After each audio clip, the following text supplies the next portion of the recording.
Olá, meu nome é Lourenço, e o que você vai ouvir agora não é só um desabafo, mas também um alerta, para que ninguém repita os erros que eu cometi na educação de um filho. Tudo começou quando conheci Miriam ainda no ensino médio. Eu era jovem, cheio de sonhos, e ela... Bem, ela era o tipo de menina que encantava qualquer um. Foi paixão à primeira vista. Namoramos por 3 anos e, então, levei Miriam ao altar. Nos casamos numa linda igreja, rodeados por amigos e familiares que celebravam nossa união. Tudo parecia perfeito. Pouco tempo depois, com apenas 4 meses de casamento, Miriam engravidou. A alegria tomou conta de nós.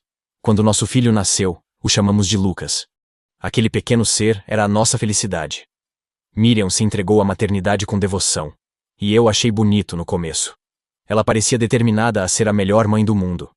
E, em sua visão, isso significava proteger Lucas de tudo, o tempo todo. No entanto, com o passar dos anos, percebi que algo estava fora do equilíbrio.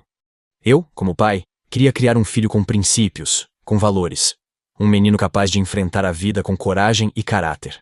Já Miriam acreditava que Lucas devia apenas ser feliz, curtir a infância sem regras, sem limites, sem frustrações. Essas diferenças na forma de educar foram se tornando cada vez mais evidentes. Discutíamos frequentemente. E mesmo que eu tentasse conversar, Miriam sempre dizia que minha visão era antiquada, sem sensibilidade, e que ela sabia o que estava fazendo.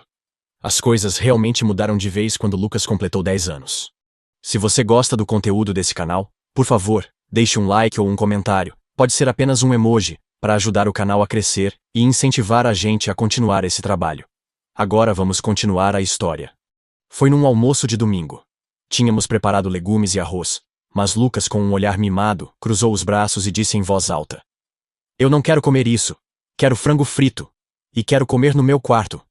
Eu respirei fundo e respondi com firmeza: "Lucas, verduras fazem bem. Você está crescendo, precisa se alimentar direito. E aqui em casa, almoçamos todos juntos." Mas ele gritou: "Eu quero frango frito, no meu quarto. Eu não vou comer com vocês." Antes que eu pudesse reagir, Miriam interveio: "Não se preocupe, meu amorzinho. A mamãe vai fazer o seu franguinho e você come onde quiser, tá bom?" Eu não conseguia acreditar no que estava ouvindo. Lucas sorriu de forma maliciosa. Estava claro que ele manipulava a mãe com facilidade. E ela deixava. Minha paciência esgotou. "Chega, Lucas. Estou cansado das suas birras e malcriações. Você vai comer aqui com a gente e ponto final." Miriam se voltou contra mim. "Acalme-se, Lourenço. Não precisa gritar com o nosso filho. Ele é só uma criança. Eu sei o que estou fazendo." Eu preferi me calar para evitar um clima pior, mas por dentro estava fervendo. Já era claro para mim que aquela criação estava gerando uma criança sem limites. Uma criança que aprenderia a manipular os outros em vez de respeitá-los. No dia seguinte, Lucas estava deitado jogando videogame enquanto a hora da escola passava. Perguntei a Miriam: "Ele não vai para a escola?" E ela respondeu: "Ele está doente, tadinho. Vai descansar em casa." Desconfiado, fui até o quarto, toquei sua testa. Estava normal. Nenhum sinal de febre. Nada. "Ele não está doente, Miriam. Pode muito bem ir à escola." Mas antes que eu completasse, Lucas gritou: "Eu não quero ir. Quero ficar em casa. Não entende, seu velho rabugento?" Aquela foi a gota d'água. Dei um tapa no rosto do meu filho. E ele, aos berros, gritou como se estivesse sendo torturado. Miriam, indignada, veio para cima de mim. "Você está louco? Não encoste mais no nosso filho. Ele é só um menino. É normal se comportar assim." Eu explodi. "Ele está te manipulando, Miriam. Está te fazendo de idiota. Você está criando um monstro." Discutimos feio. Dormi no sofá aquela noite. E pela primeira vez, senti que minha casa não era mais meu lar. Nos dias que se seguiram, Lucas piorava a cada dia. Mais respondão, mais desrespeitoso. E Miriam continuava cega. Defendia o filho de tudo e de todos. Justificava cada comportamento ruim dizendo que ele era só uma criança, que estava sendo espontâneo.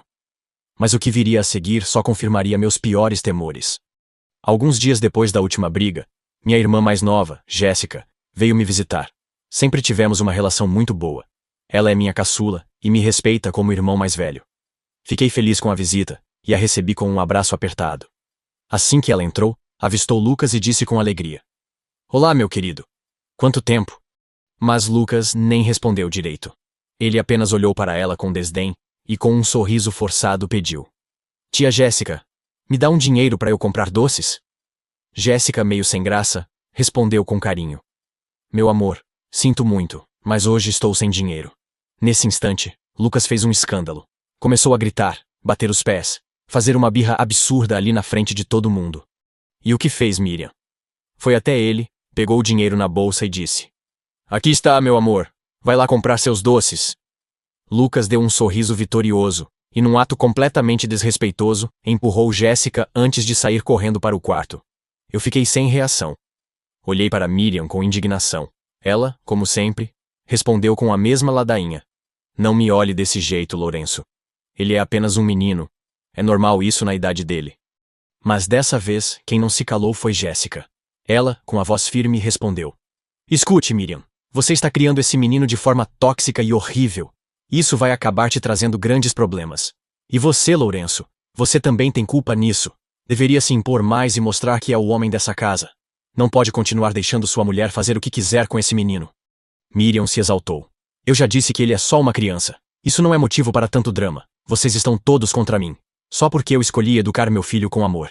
Mas eu, já no limite, gritei: "Chega, Miriam. A Jéssica tem toda razão. O comportamento do Lucas está fora de controle. Você está criando um monstro, um ser maligno e completamente desprovido de valores. Isso já passou dos limites." Miriam ficou chocada com minhas palavras. Ela realmente acreditava que todos estavam conspirando contra sua forma de educar. O tempo foi passando, e a situação só piorava. Lucas se tornava cada vez mais malcriado, manipulador e insuportável. Eu, sinceramente, não aguentava mais viver naquele ambiente. Sentia que minha casa havia se tornado uma prisão emocional. Mas a gota d'água ainda estava por vir. Foi em um dia comum na escola. Recebemos um chamado urgente da direção. Lucas havia dado um chute na canela do professor e saído correndo pelo pátio.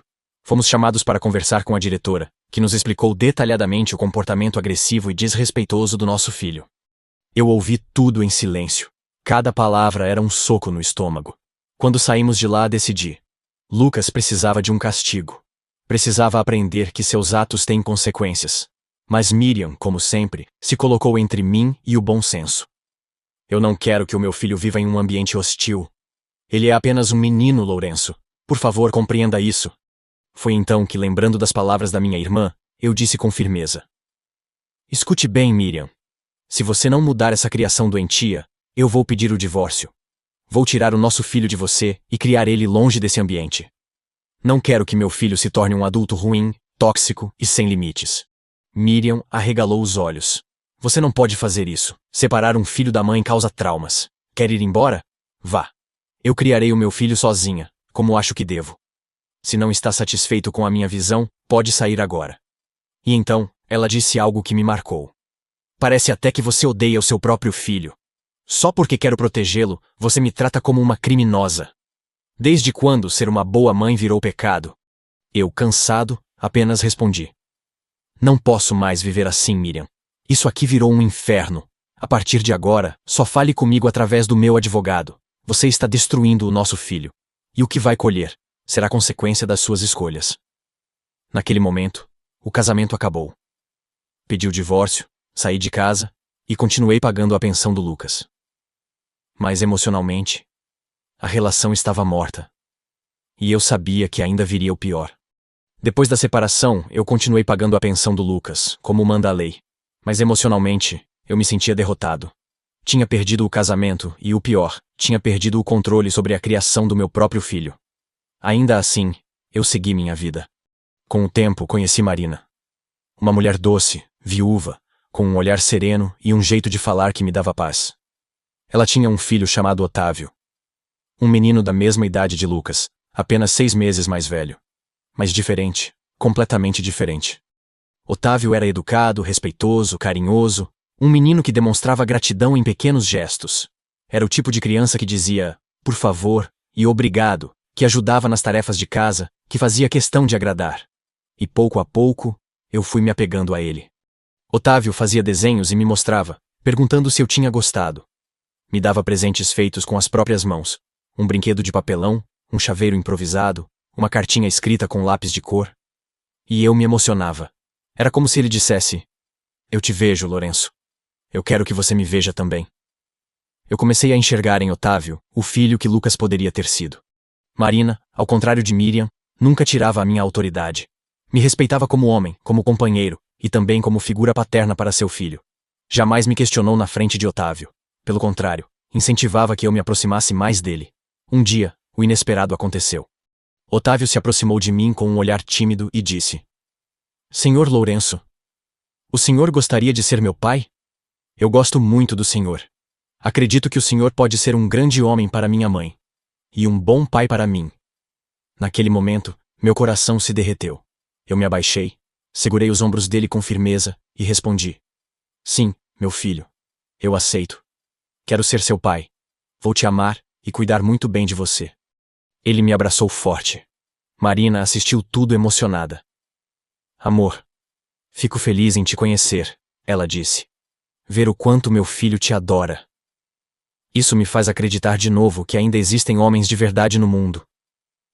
Nós começamos a morar juntos. Eu sustentava a casa com meu trabalho no porto, como operador de empilhadeira em uma empresa de carga naval. Marina era dona de casa e, de vez em quando, pegava trabalhos como babá para ajudar nas despesas. Otávio era um verdadeiro companheiro. Me ajudava a limpar, a carregar coisas, a organizar o que fosse preciso. Nunca reclamava. Nunca fazia birra. E eu me entreguei de vez àquele novo lar. Não deixei de cumprir com minha obrigação legal com Lucas. A pensão era paga pontualmente. Mas eu havia parado de fazer visitas. A verdade é que eu não suportava o comportamento do meu filho, que continuava rebelde, malcriado, grosseiro. E eu não queria que Otávio ou Marina fossem contaminados por aquela energia tóxica. Otávio me respeitava, me admirava. E eu não podia permitir que Lucas entrasse naquela casa, pulasse no sofá, quebrasse coisas, gritasse, insultasse Marina. Não queria confusão. E eu sabia quem eu tinha criado. Ou melhor, quem Miriam havia criado. Mesmo com tudo isso, eu ainda sentia a falta do Lucas. Era meu sangue. Mas não dava mais. Era doloroso demais. Até que um dia, saí com Otávio para brincar no parque da cidade. Era um domingo de sol. Compramos pipoca, algodão doce, rimos juntos, brincamos na roda gigante. Era um dia leve, um daqueles que a gente guarda no coração. Até que, de repente, Miriam apareceu. Ela surgiu do nada, furiosa, gritando em público. Muito bonito, Lourenço, dando atenção aos filhos dos outros e esquecendo o seu próprio filho. Gastando com esse bastardo que nem é seu. As palavras dela cortaram como navalha. Olhei para Otávio, que ficou assustado. Pedi que ele esperasse um pouco e fui falar com Miriam de lado. Firme, mas calmo, respondi. Não fale assim na frente do Otávio. Ele é um menino de valores, de princípios. Pode não ser meu filho de sangue, mas me respeita, me ama e me considera seu pai. O amor que recebo dele é verdadeiro. Marina soube educar esse menino. E se eu gasto meu dinheiro com ele, é porque quero. Continuo pagando a pensão do Lucas. E sinceramente, você estragou o nosso filho. Ele virou um malcriado e respondão. Nem o dinheiro da pensão é valorizado. Miriam se alterou. Você ainda tem coragem de defender esse menino que nem é seu? Você nunca mais visitou o seu próprio filho? Não visito porque sei quem Lucas é. Vai causar briga e confusão. Não quero esse tipo de energia na minha casa. Nem Marina, nem Otávio merecem isso. Talvez eu o veja um dia, mas não na minha casa. Miriam insistia. Mas eu sabia que ela queria apenas confusão. Peguei a mão do Otávio e encerramos o passeio ali mesmo. Otávio, obediente como sempre, sorriu e disse: Tudo bem, papai. A gente brinca mais outro dia. Naquele momento, percebi que Deus havia me dado uma nova chance de ser pai. E eu não ia desperdiçar. Depois daquele episódio no parque, minha certeza só aumentou. Marina e Otávio eram um presente em minha vida. E eu não iria permitir que minha ex-mulher, com sua amargura e orgulho, contaminasse o que estávamos construindo juntos. O tempo passou. E com 2 anos de relacionamento sólido, pedi Marina em casamento. Foi uma cerimônia simples, reservada, com amigos e parentes próximos. Jéssica, minha irmã, estava lá. E pela primeira vez em muito tempo, eu a vi sorrindo de verdade por mim. Ela me abraçou e disse: Agora sim, você está com uma mulher de verdade. E Otávio? Que menino maravilhoso. Ele merece o mundo, assim como você, irmão. Pouco tempo depois, Marina engravidou. E veio ao mundo nossa filha, a pequena Renata. Uma menininha doce, linda, que conquistou nossos corações desde o primeiro choro. Otávio ficou radiante com a notícia de que teria uma irmãzinha. A relação entre eles sempre foi linda. Ele a protege, cuida, ajuda a trocar fraldas, dá mamadeira. Otávio sempre foi um irmão exemplar. E eu? Eu amava minha filha Renata com a mesma intensidade que amava meu enteado Otávio. Não havia distinção entre eles. Ambos eram meus filhos. Um de sangue, o outro de alma. E para mim, isso bastava. Enquanto isso, Miriam seguia criando Lucas do mesmo jeito, com mimos, sem limites, passando a mão na cabeça dele toda vez que errava. Com o tempo, amigos, parentes e até vizinhos começaram a alertá-la. Esse menino está sem respeito, Miriam. Cuidado com esse comportamento. Você está estragando seu filho. Mas Miriam sempre dizia que era inveja, que todos estavam contra ela, que o mundo queria atacar a forma como ela criava o filho. Continuava cega, arrogante. Ela não via, ou não queria ver, que Lucas estava se tornando exatamente aquilo que ela dizia proteger. Um jovem problemático, egoísta e sem noção da realidade. Os anos passaram. Lucas e Otávio completaram 21 anos. E foi aí que o destino mostrou, sem dó nem piedade, a consequência de cada escolha. Lucas, já envolvido com más companhias, passou a se relacionar com gente barra pesada. Praticava pequenos furtos, depois assaltos. Estava perdido. Em um desses assaltos, ele e um comparsa abordaram um homem na rua. O que eles não sabiam era que aquele homem era um policial à paisana. Lucas ameaçou o homem, roubou seus pertences e virou de costas para fugir. Foi quando o policial sacou a arma e atirou. O tiro foi certeiro. Atingiu a coluna de Lucas.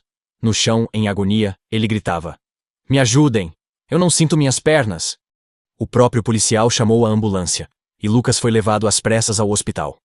Ironia do destino. Quem atendeu Lucas foi justamente Otávio, agora um jovem médico recém-formado, trabalhando no maior hospital da cidade. Ele me ligou naquele dia. "Pai, tenho algo sério para te contar. O Lucas, ele levou um tiro. Está sendo operado. Não sabemos ainda o estado completo da lesão." Eu congelei, liguei para Miriam, e ela já estava em desespero. Fui ao hospital. Marina e Renata foram comigo. Otávio, como sempre, me deu apoio total. Ele sabia o que fazer e como falar comigo com sensibilidade. Quando encontrei Miriam, ela estava com o rosto desfigurado de tanto chorar. "Lourenço", ela disse. "Agora eu vejo. Eu estraguei o nosso filho. Eu o protegi tanto que acabei destruindo tudo." Eu a encarei, respirei fundo, e com amargura respondi: "Esse é o resultado da sua criação tóxica e sem princípios, Miriam. Você destruiu o nosso filho. A sua superproteção virou a própria maldição dele. Você colheu exatamente o que plantou." Marina estava ao meu lado, e com a serenidade que sempre a acompanhou disse: "Infelizmente é isso. Criar um filho sem limites tem um preço. Sinto pelo rapaz. Mas a culpa é de quem nunca quis ouvir. De quem sempre acreditou que estava acima do certo e do errado. Por um segundo, achei que Miriam ia partir para cima da Marina. Mas não. Ela baixou os olhos. Sabia que tudo aquilo era verdade." Algumas horas depois, Otávio veio até nós. Estava com um semblante sério. "Pai, a cirurgia acabou. Lucas está vivo, fora de perigo. Mas, infelizmente o tiro danificou a coluna dele. Ele não vai mais andar. Vai precisar de muletas ou cadeira de rodas pelo resto da vida. Sinto muito, pai."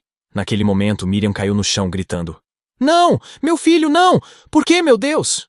E o próprio Otávio a consolou. Estendeu a mão e disse: "Senhora, sei que é difícil, mas precisa ser forte. Ainda há esperança com fisioterapia, com tempo, com ajuda. Talvez ele consiga recuperar parte dos movimentos, mas vai precisar de apoio e de um ambiente melhor." Foi nesse instante que Otávio tomou uma decisão. Por amor a mim, seu pai de coração, ele decidiu ajudar Lucas em seu tratamento. E quando Lucas acordou, ouviu a notícia. Sua reação foi dolorosa, desesperada. Com raiva, ele disse: "Não acredito que vou ficar assim. Isso não é justo. Teria sido melhor ter morrido. Eu preferia a morte a viver preso numa cadeira de rodas." E então, pela primeira vez, Miriam não o defendeu. Com lágrimas nos olhos, ela gritou: "Chega, Lucas, já basta. Eu te deixei fazer o que queria, nunca te repreendi. Até quando você fazia coisa errada, eu te defendia. Eu errei. E você também. Agora a gente vai ter que encarar a verdade."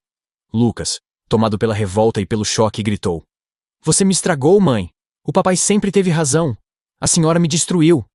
E foi aí que Marina se aproximou dele e disse: "Olha aqui, rapaz. Essa não é hora de lavar roupa suja. Você foi irresponsável, sim, mas está vivo, e terá uma segunda chance. Use isso para aprender alguma coisa, porque a vida e o destino te ensinaram da pior maneira, mas ainda assim, te deram tempo para mudar." Lucas ficou em silêncio. Pela primeira vez, calado diante da verdade. Depois daquele dia no hospital, muitas coisas mudaram. Miriam, pela primeira vez, se deu conta do estrago que causou com sua criação permissiva. E comigo, ela teve uma conversa sincera, daquelas que só acontecem quando a dor é maior que o orgulho. Lourenço, ela disse com a voz embargada. Eu peço perdão por tudo. Fui arrogante. Achei que estava protegendo o meu filho. Mas hoje eu vejo, eu arruinei tudo. O nosso casamento, a nossa felicidade e o nosso filho. Eu a olhei com tristeza, mas também com um certo alívio por finalmente ouvir isso. Espero que tenha aprendido alguma coisa com isso, Miriam, eu respondi. Porque eu aprendi. Aprendi que não se pode criar filhos sem limites. Não se pode confundir proteção com permissividade. Você viu o Otávio? Ele não é meu filho de sangue, mas foi criado com princípios e respeito. Naquele momento, nos demos as mãos. Não como marido e mulher, mas como pais que finalmente entenderam que falharam, e que o preço disso foi alto. Otávio, mesmo sem ter nenhuma obrigação, continuou ajudando no tratamento de Lucas. Eu dava suporte financeiro, e aos poucos, com muita fisioterapia e acompanhamento médico, Lucas teve alguma melhora. Ele nunca mais andaria como antes, mas com muletas, conseguia se locomover. A dor do destino estava estampada no seu rosto. O orgulho havia sido esmagado. E ele, pela primeira vez, mostrava arrependimento. Durante uma visita, enquanto eu estava com ele, Lucas disse: Pai, eu sinto muito. Por tudo. Pela forma como falei com você, pelas escolhas que fiz, por ter ignorado todos os seus conselhos. A mãe me estragou. Mas eu também tive chances de mudar. E não quis. Agora, só me resta aceitar o que a vida fez comigo. Filho, eu disse com o coração apertado, o importante é que você ainda está aqui. E tem tempo para ser alguém melhor. O que passou, passou. Mas o que você vai fazer com o que resta? Ainda pode ser digno. Ainda pode ser honesto. E pode fazer diferença. E ele assentiu, silenciosamente. Em casa, Marina continuava sendo meu alicerce. A pequena Renata crescia saudável, carinhosa, linda. E Otávio, meu filho de alma, seguia me orgulhando todos os dias. Éramos uma família. Completa. Mesmo com as cicatrizes que a vida havia deixado. O mais curioso de tudo isso era que, mesmo sem ter laços sanguíneos, meu vínculo com Otávio era forte, profundo, verdadeiro. E eu sabia que ele também sentia isso. Otávio nunca me chamou de padrasto. Sempre me chamou de pai. E em seu coração, eu era. E sempre serei. Já a Miriam. Bom, ela ficou com a responsabilidade de cuidar de Lucas. E com o peso eterno de saber que suas escolhas moldaram um destino trágico. Por mais que ela se arrependesse, e ela se arrependia, a consequência já estava ali. A vida havia cobrado. E não foi gentil. E eu, apesar de tudo, também reconheço a minha parcela de culpa. Eu fui omisso em vários momentos. Eu deveria ter tirado o Lucas de lá quando Marina me aconselhou. Talvez, se eu tivesse feito isso, ele tivesse tido uma chance diferente. Mas eu tive pena. Tive medo. Não quis afastar mãe e filho.